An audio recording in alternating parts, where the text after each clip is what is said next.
Hi there, this is Karen from paperheartscraftingcorner.blogspot.com, and today I wanted to show you how I made this cute little gift card, Snowman gift card.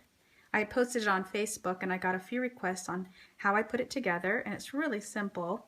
What I did, I used Close to My Heart's Artiste Cricut cartridge, and on page 55 it's the card right here, and I cut that out at 4 3/4, and that's what I got here. So this comes out flat, and how you put it together is you just go ahead and run a bead of adhesive right down the center here. Don't go all the way up like I just did, because you won't have a way to put in your gift card. So you just want to put it right here on the edge, adhere those together, sandwich those together, press, it will adhere nicely, and then you'll have a place to put your gift card.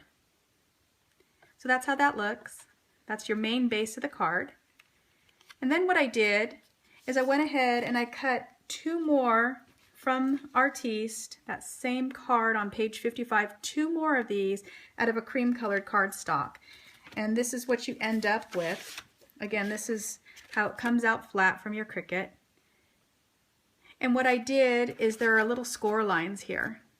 And what I did is I cut each of these off of the main card so that it would serve as a face, and then I'll show you a little bit later that I also use it in the interior of the card. So there's score marks right here. Just go ahead and slice down that, and you're going to end up with 2 of these.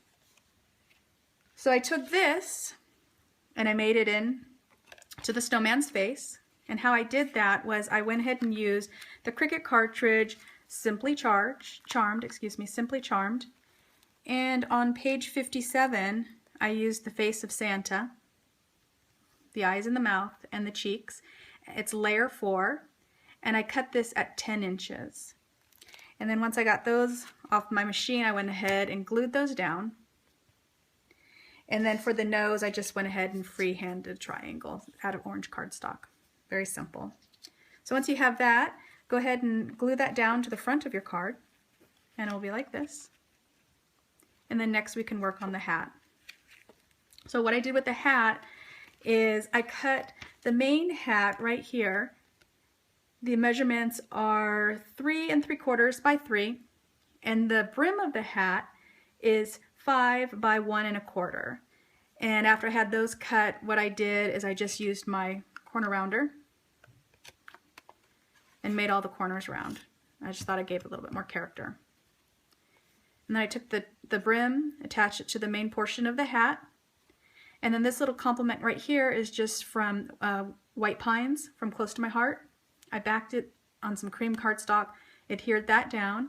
And then the snowflake, I also cut that out at Artiste. And that's on page 79. It's accent 1, so it's shift, accent 1, and it's this character right here. And I cut that out at 2 inches. And then what I did is I just used some of our crystal gems to decorate it, and then the interior is just, the inside right here is just some of our silver trim, our shimmer trim. Just cut a little square and then back that. Glued those onto the hat, so my hat came out like that. And before I did that, one other thing I did to the hat is I ran it through my Cuttlebug, through using the Close to My Heart dots sleeve. And that just kind of gave a little bit more dimension. And then I adhered these on, and so that's the finished product of the hat. So then you take, after you adhere this down to the top portion of your card, you'll go ahead and glue down the hat. Whoops. And go ahead and glue down the hat, and it'll look like that. Kind of fun. And then for the inside of it, all I did was I took those 2 pieces that I had referred to earlier, and I went ahead and glued those down on the top interior and the bottom interior. And this just provided a little more interest and a place for you to write your sentiment to the recipient. One other thing that I did with the interior of it is I took our journaling pin and I went around the edges, just free-handed some squiggles, again just to add a little bit more interest. So that's the card. Really, really simple, really quick to put together. I will go ahead and put all the measurements on my blog and on this video. And if you have any questions, certainly you can go ahead and email me and let me know. And I appreciate you watching. So thank you and have a great day.